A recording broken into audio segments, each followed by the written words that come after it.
Hey guys, how you going? Hope you're all doing very well. This afternoon I'm going to be doing another movie review. This movie is a horror film from the United States, English language, released in the year 2017, directed by Dorian Weinzimmer, and this film is called Chicago Rot. So Chicago Rot is a tale of revenge told from two perspectives. On one perspective, you've got this man known as the Ghoul. He's been released from prison for the murder of a policeman. So when he's been released, he's got a mission of revenge of his own, which is to avenge the death of his mother. So when he was young, his mother was killed in front of his eyes, so since that day he's been hell-bent on getting revenge on the person that was responsible. So along the way, he will leave a lot of bodies in his wake because he's a very sadistic man. But then on the other hand, you've got a tale of revenge through the perspective of the policeman, the dead policeman's partner.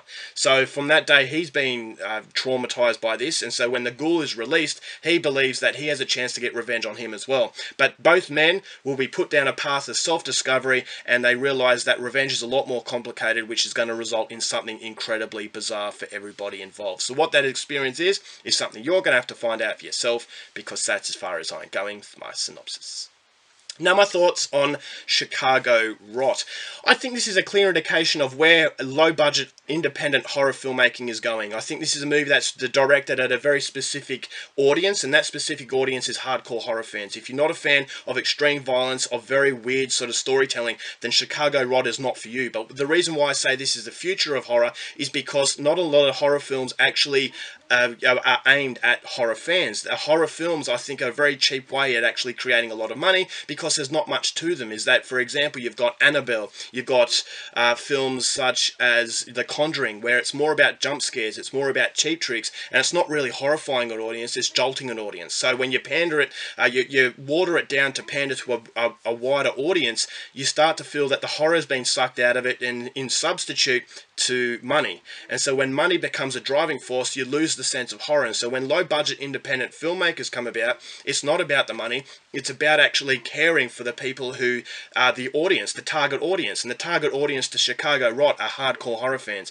This is a very, very brutal experience, and it's an experience that's going to upset a lot of people. And it doesn't make any apologies for that. It doesn't shy away from the hardcore violence that is being thrust upon you. It feels like an assault on the senses. It feels like a rock and roll concert. This movie has a very relevant soundtrack. The soundtrack is absolutely phenomenal, but it's a rock and roll soundtrack, and I think that's where it captures the heart of this film. The heart of the film is rock and roll, and so if you don't like it, you can leave. And it's basically saying, yeah, okay, it's not making apologies. What you see is what you get, and this is something that's not watered down, and it will appeal to a lot of people out there. But if you're not a fan of horror, or you're only a part-time fan of horror, then you're not going to like this film, is because it is very, very hard to watch. So for a low-budget independent horror film, I thought the cinematography was absolutely phenomenal, and the people behind this film showcase that they are extremely talented, and they're people to really look out for in the future. So although this movie does have some glaring problems, I think there's enough material in this film, well, there's more than enough material to actually show that Dorian Weinzimmer has a lot of potential, and that if he can correct and learn from his mistakes, he's going to make even bigger and better films. And I'm really scared to see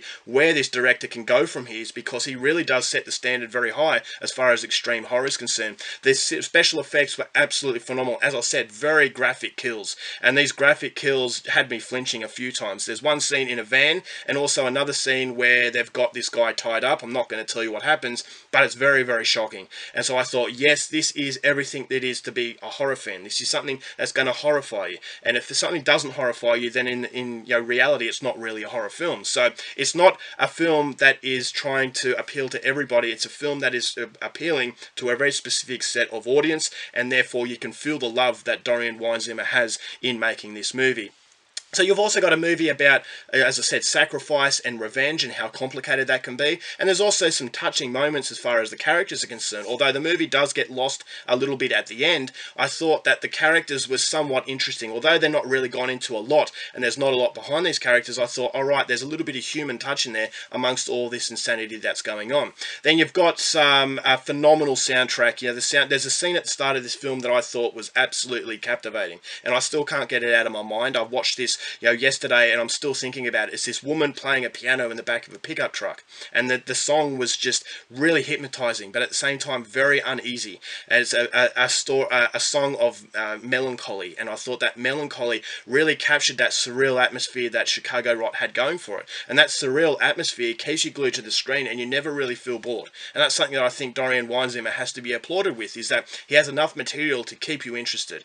And that's something that's, as I said, another really strong positive that Dorian Weinzimmer can take from this movie. So it does get very, very crazy towards the last quarter of the film, and this is ultimately the problem with the film, is that yes, this movie does have a little bit of a layer to it. When you watch it once, you probably want to go back and watch it again, but unfortunately in the last quarter, it kind of loses itself. I felt as though it got so ridiculous that it almost went down Astron 6 territory. Now, Astron 6 are a very well-known, low-budget sort of horror filmmakers that are very, very provocative and very crazy, and so crazy that it becomes a complete caricature. And this movie, it felt like a complete caricature at the end of it. It felt like a different film, a different tone, and it felt like a much more light-hearted experience, whereas the first 3/4 of this movie were very brutal, very grim, and just extremely gritty. But then in the last quarter, it starts to get a little bit too ridiculous, so I thought, alright, well, it's trying a little bit too much. And the bizarre quality, it goes so far to the point where I just can disconnect myself from it. I thought, alright, this is Astron 6.